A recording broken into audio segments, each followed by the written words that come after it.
America, and the world. Today is Monday, March 11th, 2024, and you are viewing and listening to Issues and Answers on the WCEG Talk Radio Network. Now, WCEG stands for Worldwide Community Empowerment Group. I am your host, Norman A. Carter Jr. Our goal here at WCEG is to enlighten your perspectives about our environment, our socio-political struggles, those banes of classism and racism that make all of our lives more difficult than they should be.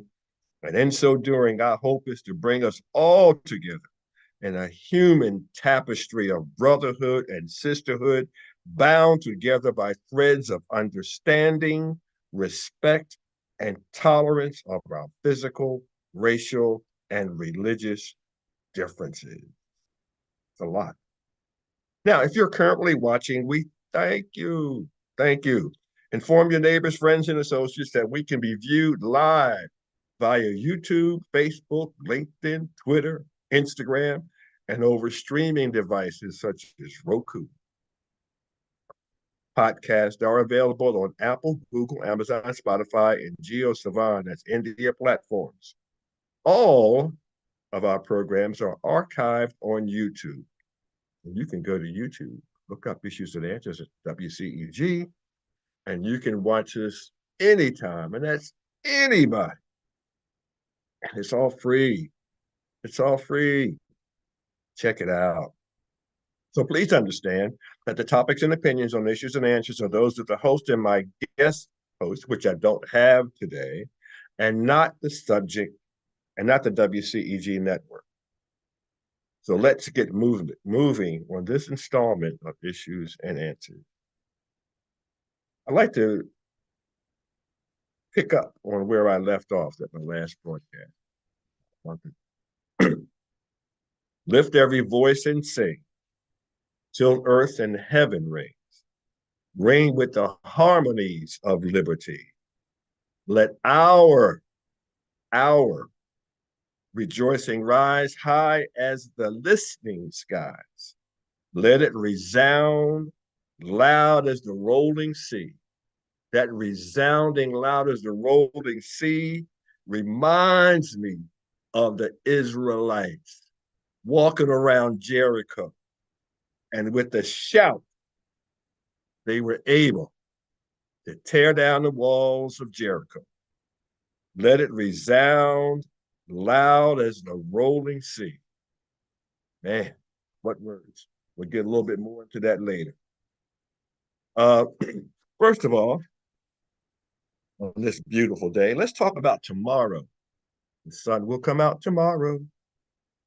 Tomorrow, March 12th, 2024, is primary election day in Georgia and many other states. Only two viable candidates are in this election. President Joseph Biden, a Democrat, and former President Donald Trump, a Republican. Now, this primary is only to determine which candidates will represent the Democratic and Republican parties in November. That has already been decided.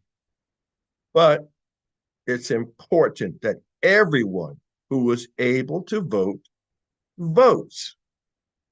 Here is the reason, or the reasons. Number one, if there is a problem with your voter registration or your eligibility to vote, this is the perfect time to find that out and address it. Don't wait until the May primary. Don't wait until the November presidential election. Do it now. You should be voting every time. And I'll tell you why. Because having run myself an election in myself, I can sincerely say that political advisors look at the areas where people traditionally do not vote in high numbers. Those areas get ignored in favor of those areas that do vote. It's not fair, but it's economically justified. You don't waste resources on people who act as if they don't care. You need to vote to show political advisors that you and your area matter. Otherwise, you get ignored in campaigns and you eventually get ignored in services provided by the government. I know some of you possibly live in neighborhoods where you say, nobody ever campaigns in our neighborhood. Well, guess what? That's because most of the people in your neighborhood don't vote. Um, and when you don't vote, you insult the thousands of strange fruit that hung from poplar trees who were prevented from voting because of their race or nationality. By not voting, you insult the sacrifice of James Chaney, Michael Schwerner, and Andrew Goodman, who were murdered during Freedom Summer in Philadelphia, Mississippi, 1964. They were only attempting to register African American voters who for decades had been intimidated into not voting and not registering to vote. Have we forgotten at one time that those of Italian and Jewish heritage were discouraged from voting in southern states? Some were killed, right along with former slaves and descendants of slaves. So stop listening to idiots who tell you year after year that voting does not matter. If it did not matter, why were racist thugs murdering people for attempting to vote? Open your mind. Get off your butt. Stop listening to naysayers and vote. Otherwise, as Mr. Bourgeois from Bronx Junior High School used to say, shut your face. Let's move on. I'd like to talk briefly about the tragic murder of Laken Riley at the University of Georgia. He was a 22-year-old nursing student who was murdered during the daylight hours on Thursday morning, February 22nd. This occurred on, the University of Georgia campus where she was a student. Her murder was a Venezuelan national who crossed the American border illegally. He was arrested at that time, but released on parole pending further action. It is horrific for a parent to lose a child because of murder. It is a testimony of the presence of evil people in our society. Not mentally ill, they are pure evil. These thousands make life miserable for tens of millions of people every single day.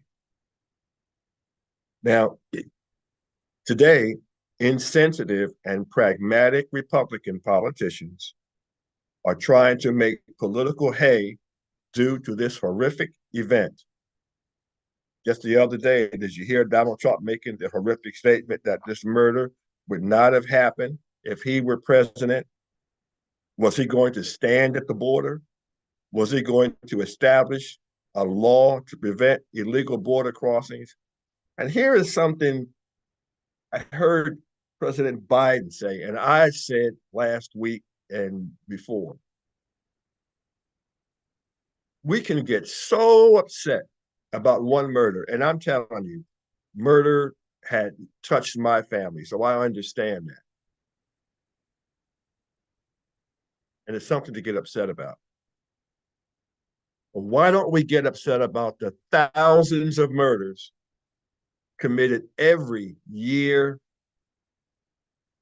by legal Americans? Why don't we get upset about that? Oh, yeah, we don't want to do that. We don't want to do that. We want to get upset about what a minority of people who happen to be immigrants are doing. And we blow it all out of proportion to what's really happening. They're not walking into schools and shooting and shooting 15, 20, 30 students with automatic weapons. They're not going into movie theaters and killing scores of people for no reason. No, no, no. Those are all done by legal Americans. Why don't you get upset about that, Republicans? Here are some facts. The murderer, Jose Ibarra, illegally came to this country in 2022. After being captured by authorities, he had a hearing and was released on parole pending further action. Now, this is a decades-old policy that did not begin with the presidency of Joe Biden. This policy existed under both Republican and Democratic presidencies for decades. The problem existed not with the presidents, but with the Senate and Congress, who never made an antiquated immigration policy a priority. In our system of government, the president does not make the laws. Let's repeat that. In our system of government, the president does not make the laws. That is left up to our legislators in Congress and the Senate. But the misinformation and guilt-filled finger-pointing persist. Trump and those like him specialize in inciting people who either don't know history or just don't care. They are the fertilizer in the field of political ignorance and arrogance. Now, despite the accusations from Georgia Governor George Kemp and other lying Republicans, President Joe Biden is not responsible for a broken immigration system. Today, we know that the blame lies squarely with the Republican-led Congress, who last month rejected a bipartisan agreement that would have plugged some of the holes in the currently existing policy of today's immigration policy. Under the direction of Donald Trump, they rejected the bipartisan agreement in order to have another campaign issue to speak about later this year. Think about that. Think about that. You say you're concerned about immigrants coming into this country illegally. You say you're concerned about fentanyl, which I'll get into that maybe later, coming into this country. But when you have a chance to do a little something to make things a little better, you turn it down because of a tyrant like Donald Trump. Now, Americans need to be able to discern the difference between harmful rhetoric and facts. We cannot continue to be lazy thinkers. As I have mentioned before, we must learn to be critical thinkers. Don't get your news from one source and count it as fact. I don't care if it's CNN, Fox News, MSNBC. Multimedia sources are available to all who have a television or who can purchase a newspaper. But I must admit that purchasing a hard copy of a newspaper is becoming more and more difficult each passing year. People no longer read. They listen to or watch to get their news. Far too often, excuse me, they get their news from pundits who are more concerned about agendas than they are with facts. Have you forgotten that recently, was it last year, Fox News lost a case in federal court because it was proven that they knew that they lied, that they purposely lied about facts concerning the previous presidential election and the insurrection. They purposely lied. But what do you folks do? Some of you, you're still stuck on Fox. Why? What is wrong with your head? Now, we need to elect legislators who are serious about addressing our broken immigration policy. It's a priority that must be addressed with facts, compassion, and enforcement. It cannot be left to the whims of an unhinged Donald Trump and the sycophants who cower and genuflect whenever he is in their presence. Are they blind, deaf, and dumb? Now, before you knee-jerk political partisans jump on me in this station for being pro-democratic, let me emphasize once more, because I've said this time and time and time again, but you don't pay attention. I view people who are devoted to a political party rather than the quality of the candidates are short-sighted and lazy. Look what political partisanship has done to this country. We are seeing in present time that this type of vetting is not productive and leads to the gridlock we have in Washington, D.C. This 118th Congress, mired in the quicksand of party loyalties, has passed the fewest bills into law since the Great Depression. Think about that. The next time you see Republican congressmen sticking out their chest and talking about how great their party is, this 118th Congress, mired in the quicksand of party loyalties, has passed the fewest bills into law since the Great Depression. Most of you listeners and viewers were not alive during that time. This is horrendous and directly reflects on the types of people we are electing. Why would the greatest democracy in the world be content with electing a bunch of do-nothing legislators? That is almost as bad as not having a government at all. We have legislators, yes, we do, who were either actively or passively involved in the insurrection of January 6, 2021. Are American voters that dumb? Are we trying to out Russia? Have we given up on democracy and decided fascism and authoritarian leaders are the way we want to go? If that is true, then stop singing the Star Spangled Banner and trash the Pledge of Allegiance. We are headed to perdition. So stop masquerading as if we are trying to maintain a democratic republic. I move on. I'd like to talk about Congressman Hank Johnson of Georgia and John Ossoff of Georgia, Senator John Ossoff. It's time to take a moment to give credit where credit is due. You hear me trashing folks, but here we go. Most of you might not know this, but I am just a regular citizen. Only recently have I jumped into the political sphere. But in 2021, I knew no one in politics personally. Because of my autobiography, The Long Blue Walk, My Journey as a Philly Cop, I was asked to be a board member of a new national organization known as the Lamplighter Project.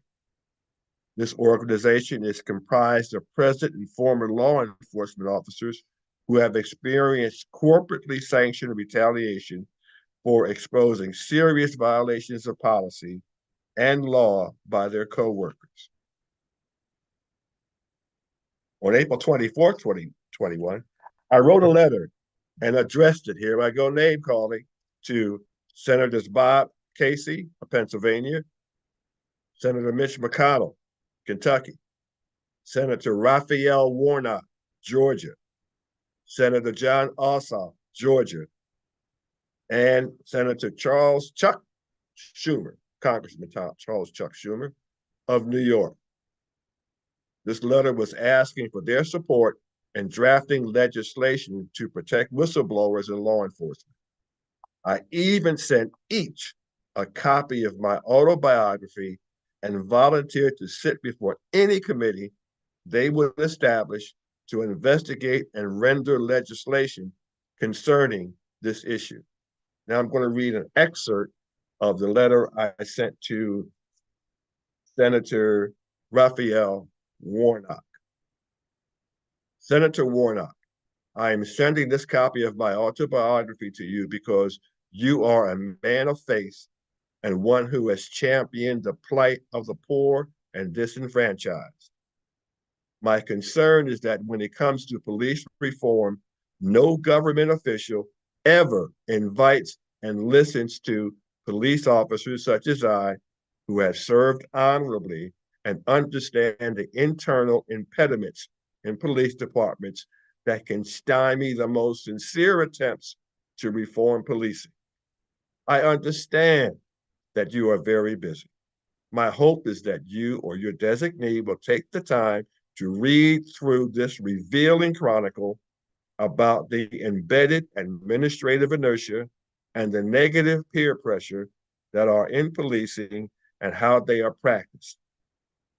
In addition, we need strong whistleblower protection for police officers willing to stand up and speak out about injustices actively practiced in their departments, such as quota systems.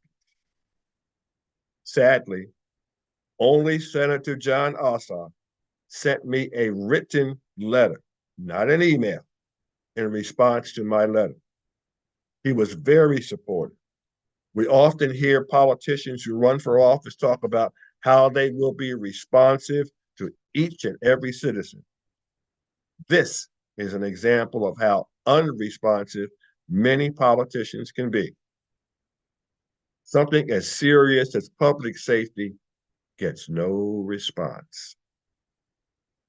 Now, in July of 2022, I wrote a letter to Congressman Henry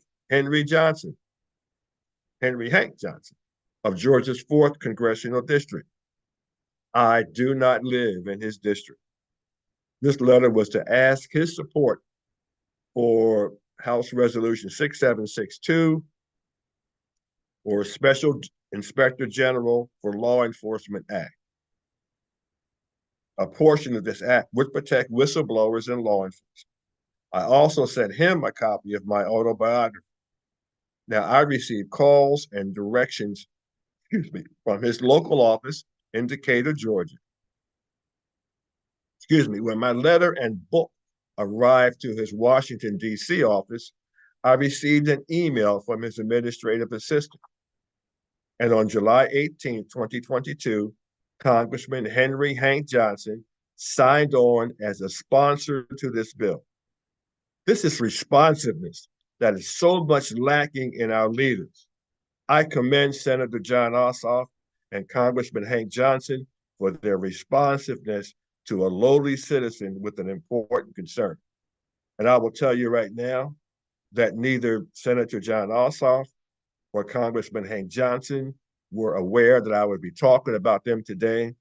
There is no doubt in my mind they're not even listening to this broadcast. But for those of you who live in their districts and who may possibly vote for them, I want to tell you right now that these are the type of politicians that I want to vote for, and not people who ignore letters and concerns of their citizens. Enough said. I move on. Let's talk about Frederick Douglass. Black History Month has just passed. But let's talk about this African-American trailblazer in fighting for freedom and equality in these United States of America. He campaigned for those who have been wrongly enslaved solely for the purpose of profiteering by those who viewed Africans as subhuman until they wanted to have sex with some of the African women or African men. Yeah, it happened. Now, Frederick Douglass was born either in February 1817 or February 1818, or something, and he died in February 20th, 1895. He was an American social reformer, abolitionist, orator, writer, and statesman. He became the most important leader of the movement for African American civil rights in the 19th century. He was their Martin Luther King. After escaping from slavery in Maryland, Douglass became a national leader of the abolitionist movement in Massachusetts and New York, during which he gained fame for his oratory and incisive anti-slavery writings. Accordingly, he was described by abolitionists in his time as a living counterexample to enslavers' arguments that enslaved people lacked the intellectual capacity to function as independent American citizens. Northerners at that time found it hard to believe that such a great orator had once been enslaved. It was in response to this disbelief that Douglass wrote his first autobiography. Now, Frederick Douglass believed in dialogue and in making alliances across racial and ideological divides. You know, he was criticized for wanting to talk to slave owners. That's what the type of person that he was. Now, Frederick Douglass, this is important, supported the political platform of the Republican Party, the party of Abraham Lincoln, because they believed in the abolition of slavery. They also believed that freed slaves should have the same civil and voting rights as white Americans. That was then.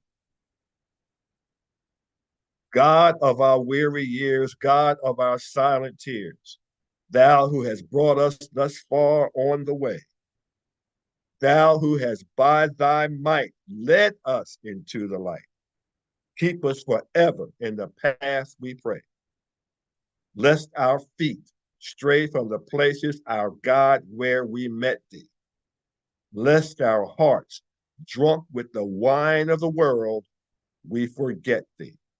Shadowed beneath thy hand, may we stand true to our God, true to our native land. I told you about this last week. That's the unsung and last verse of what has been known as the Negro National Anthem. Lift every voice and sing. I don't understand why people don't sing that verse, because it would take away a lot of the confusion about what that song stands for.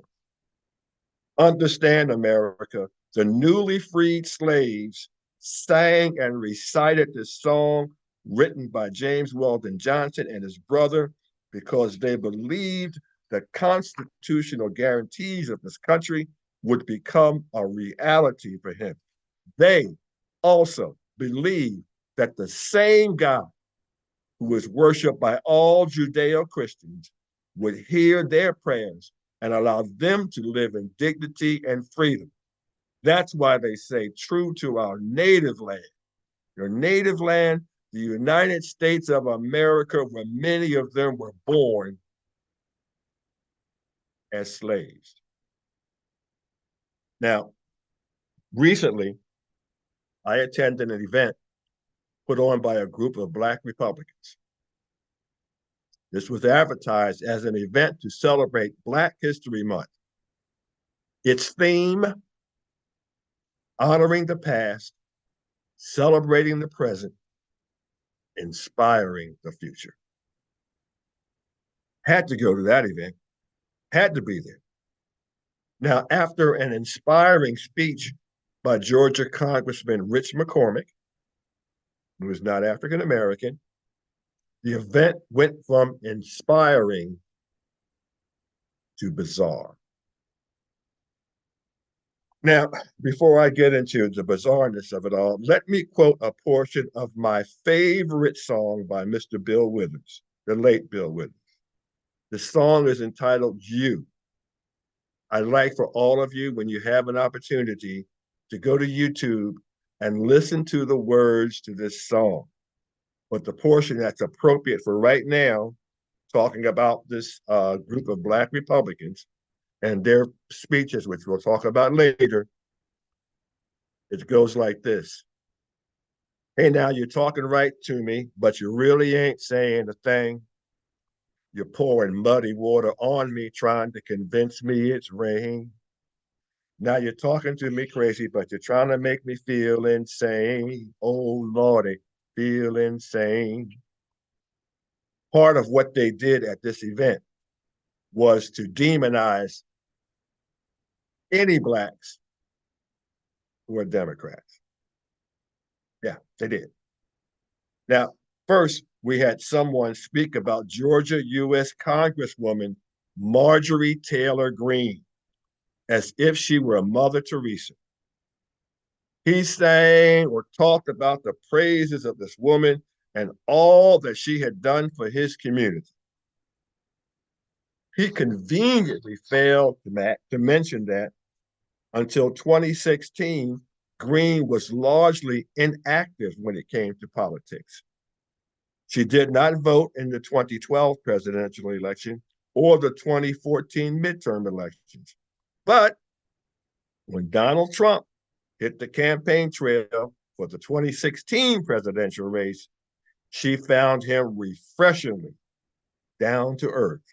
Quote, he was someone I could relate to, and I thought, finally, maybe this is someone who will do something about the things that deeply bother me, end quote. Let's talk about what deeply bothered Marjorie Taylor Greene that this Black man supported.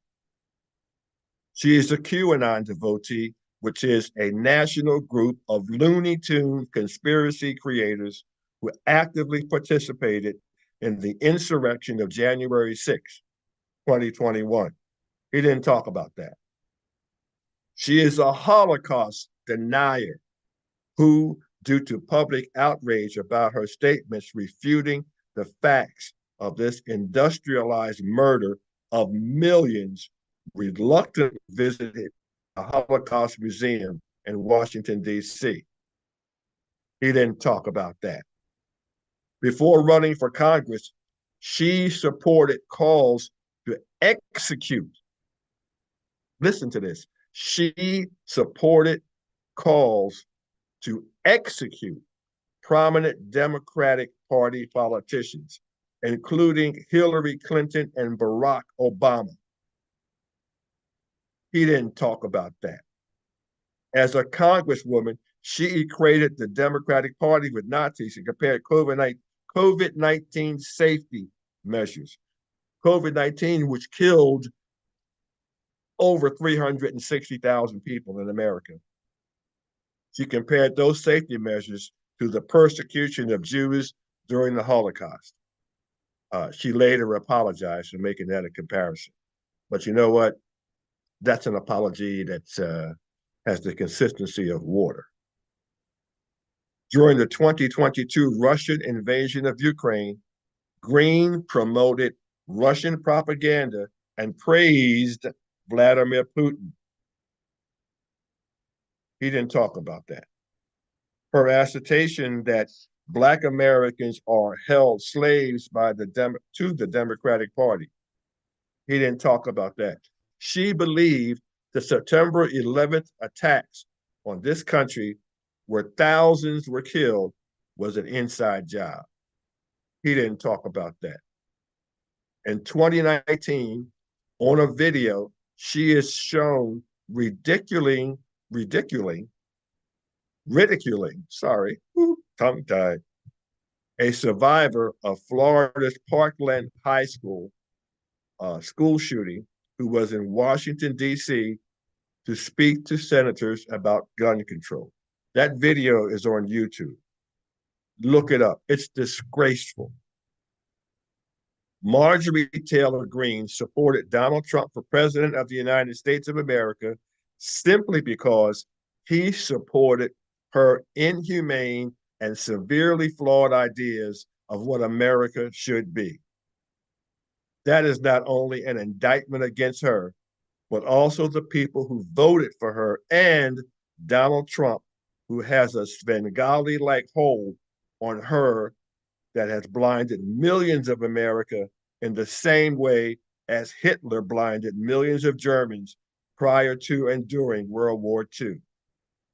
Now, if you are smart enough not to take my word for it, read the history of how the Democratic Republic of Germany became a fascist state run by a demagogue who verbally, like Trump, dehumanized millions of people whom he deemed worthless. Remember Trump calling Africa and certain South American countries, quote, shithole countries? Remember that? Have you forgotten that? Do you suffer from pragmatic amnesia caused by one's nose being stuck in the butt of a narcissistic megalomaniac who cares about himself? I invite you to read Machiavelli's The Prince. It was written in 1513 and over the centuries has become a handbook for tyrants who believe the end justifies the means and always keep an enemy at the door. If that enemy be Jews, Blacks, Slavs, Rwandans, Bosnians, etc., it doesn't matter. Now, Donald Trump is president of the United States, was president of the United States in 2017 to 2021. Trump was a former millionaire Democrat who's changed his party to Republican in order to seek the presidency. During his presidency, the Washington Post recorded 30,573 false or misleading claims he made during his presidency. About COVID-19, he said, just stay calm, it will go away. That was on March 10th, 2020. December 24th, 2020. He said voter fraud is not a conspiracy theory, it's a fact. That's fraudulent. We know that's not true. May 11th, 2018, when he was accused of having Russia was collaborating with him in order for him to win the election, he said this Russia thing with Trump and Russia is a made-up story. Now, from day one, Trump has disputed what the U.S. intelligence community has concluded as fact. Russia interfered in the 2016 U.S. election with the goal of boosting his bid while working to tear down his Democratic opponent, former Secretary of State Hillary Clinton. Did you forget, Mr. Black Republican, that Donald Trump silenced Dr. Fauci, who was trying to save lives? He is an expert in epidemics, and he wanted to silence him because he did not like his lies and misleading statements about COVID-19 being disputed. He was content with telling people to inject bleach to cure themselves of COVID. Did you forget about that? Against the advice of medical experts, he continued to hold rallies. One most notable was held in Colorado, where everyone came in unmasked. Prominent among the group was a laughing Herman Cain. Many of you listen to him on radio here in Atlanta, but he is a nationally known radio host. He at one time owned Godfather Pizza.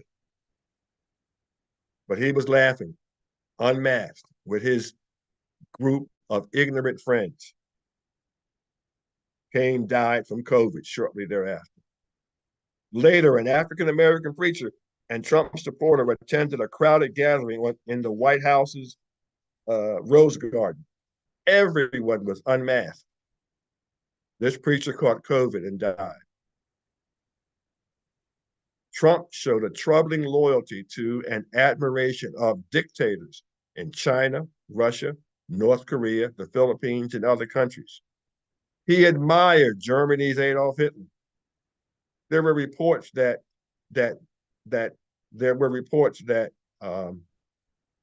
he paid little attention to daily briefings from his staff about matters of this country and the world. He publicly stated that he believed Vladimir Putin more than he believed his intelligence experts. That's Donald Trump.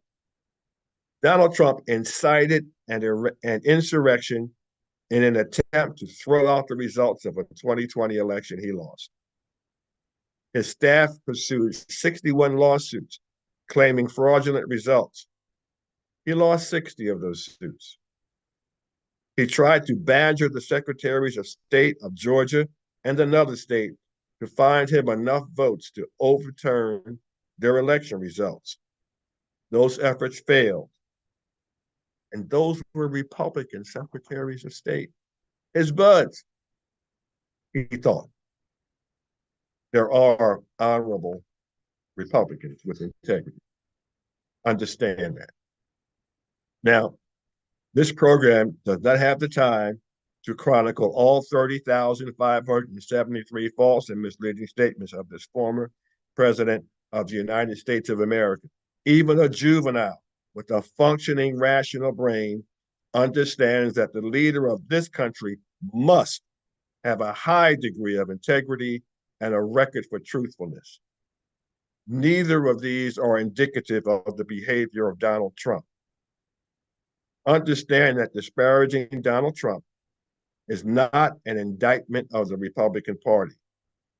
It is only an indictment of those voters and leaders who subscribe to his MAGA policies, which only use the name America in their title, but are truer to the racist and nationalistic policies of the John Birch Society rather than the Constitution of the United States. Now, we do not have time to get into the weeds about the John Birch Society, which is named after a World War I soldier, but it is a very secretive organization that tries to keep a very low profile. It's going to end today, folks. They are the foundation to today's extreme right-wing groups, such as the Tea Party, the Proud Boys, and the National Rifle Association, to name a few. Now, allow me to give a personal example of whom they are. It's revelation time. Get your pens and pencils out. This is something that has never been reported in the news media. You're hearing it first here on WCEG. In 2001, I was employed as a security officer at the Atlanta Marriott Gwinnett Place Hotel and Conference Center on Pleasant Hill Road in Duluth, Georgia. At some point during that year, we were alerted that the John Birch Society would be having an award ceremony there.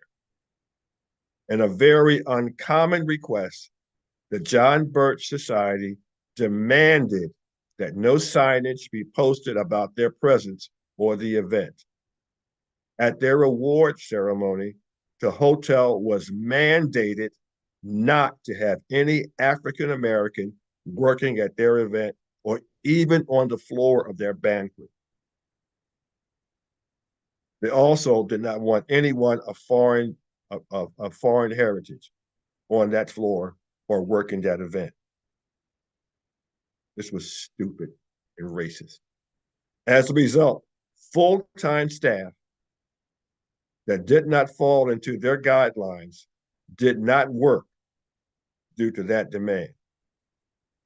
That required the hotel to make an unnecessary expense to hire temporary staff from multiple agencies. On the night of the award ceremony, I was assigned to the overnight shift, which was after the event ended. I wonder why I was on the overnight shift. Now, this award ceremony was to honor Georgia Congressman Bob Barr as Man of the Year. This award ceremony was to honor Georgia Congressman Bob Barr as their Man of the Year. It would have been political poison for this announcement to be made public. It's almost like being awarded Man of the Year by the Ku Klux Klan. But these are the behind-the-scenes operatives of the MAGA faction of the Republican Party. You need to understand that. Now let's get back to this group of African-American Republicans who were supposed to be putting on an event to honor the contributions of African-Americans in this country. It turned out to be something different. First, there was the praise for Marjorie Taylor Greene, who was a racist Holocaust denier, who supported murderous factions of this country who wanted to assassinate President Barack Obama and presidential candidate Hillary Clinton. The next speaker touted the good character of former and possible future President Donald Trump. He stated that today's African Americans are tentative about joining a, quote, conservative, end quote, Republican Party. He stated that current Republicans needed to repackage themselves as Frederick Douglass Republicans. The reason being that Frederick Douglass supported Republican initiatives during his lifetime, which included the abolition of slavery and equal rights for all. What the speaker failed to mention is that the Republican Party that existed at the time of Frederick Douglass is not the Republican Party of today. Several times in this program, I have promoted the Pulitzer Prize-winning book, Wilmington's Lie. Oh, this way, that way. It's written by David Zucchino. It's entitled, full title is Wilmington's Lie, The Murderous Coup of 1898 and the Rise of White Supremacy. It was written and noted by noted writer and journalist David Zucchino. It detailed how in the 19th century, the time of Frederick Douglass, the Democratic Party supported slavery in a most violent manner and believed that Blacks did not have the right to equal treatment under the law. This is the history most of you don't get and most of you choose to ignore. In the town of Wilmington, North Carolina, the feeling became so intense that Blacks who tried to vote in an election in 1898 were confronted by armed vigilantes with guns and cannons. Scores of men and women unarmed were slain in the streets for just walking. Hundreds of Blacks had to hide for weeks in a cemetery. At that time and before, the Republican Party was the party for liberty and justice for all. Now, today's MAGA faction of the Republican Party has championed legislation that has gutted the most important parts of the Voting Rights Act of 1965. Now, voter suppression by legislation and intimidation have become the new normal in America. Even the former president of the United States, Donald Trump, promoted false allegations about voters whom he figured would vote against him. This is a dangerous time. This is also a time to call out the Judas goats who look like the flock, but who are leading the flock to slaughter. It's done by confusing an uneducated public into to believe that the Republican Party of today is the same as the Republican Party that existed during the time of Frederick Douglass. It is not. There are a significant number of traditional Republicans who champion a smaller government, a strong military defense, and support for large corporations. But their voices are muted by the jangling discords of extremists who are nationalists supporting an un-American agenda that was evidenced during the insurrection attempt on January 6, 2001. Confederate flags and T-shirts celebrating the industrialized murder of Jews during World War II in Germany, Poland, Czechoslovakia, Austria, Russia, and the Netherlands. Those are the movers and shakers of the Republican Party. Those are the people whom these emboldened but ignorant Black Republicans support. These misguided speakers never read David Zucchino's book that I just showed you. They never watched my Issues and Answers program from February 21st, February of 2021. They never read this book I have here called Blowback by Christopher Simpson.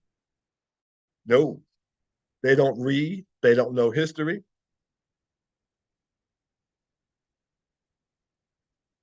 Had they made these three small efforts, they would have tempered their praises of racists and tyrants. Maybe. They would have been better served to support a candidate such as Republican Michael Lawler from New York. I'm on his mailing list. They would have been better served to have stuck to the advertised agenda and celebrated the glorious history of African Americans who have made a significant contribution to the welfare of this country. They chose not to. They chose to support oppressors of truth, justice, and freedom. Today, they are active in promoting a false narrative. Beware.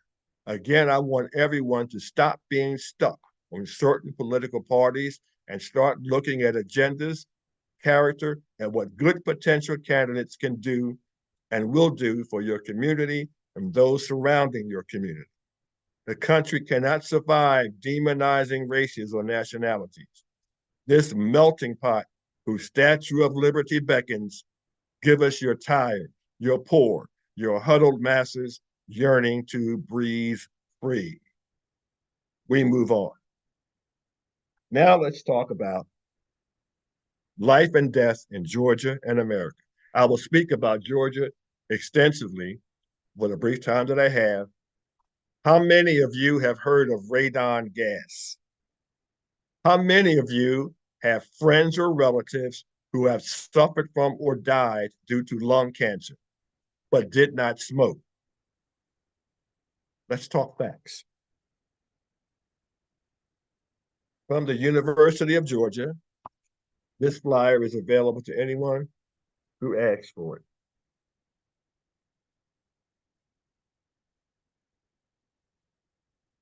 Here are some facts. Radon gas. This Georgia people, you need to listen to this. Radon gas is a gas that you cannot see, smell, or taste. It comes from the decay of radioactive elements such as uranium, thorium, and radium. It's in soil and it's in groundwater. Now, what are your chances of getting lung cancer from radon? Each one of the following influences your risk: the level of radon in your home, the amount of time you spend in your home, if you are a smoker of tobacco or have ever smoked tobacco, and if you are exposed to secondhand smoke. Now, radon rises from the rocks in the ground, through the soil, and into the air above. It comes into your home through cracks and holes in the foundation.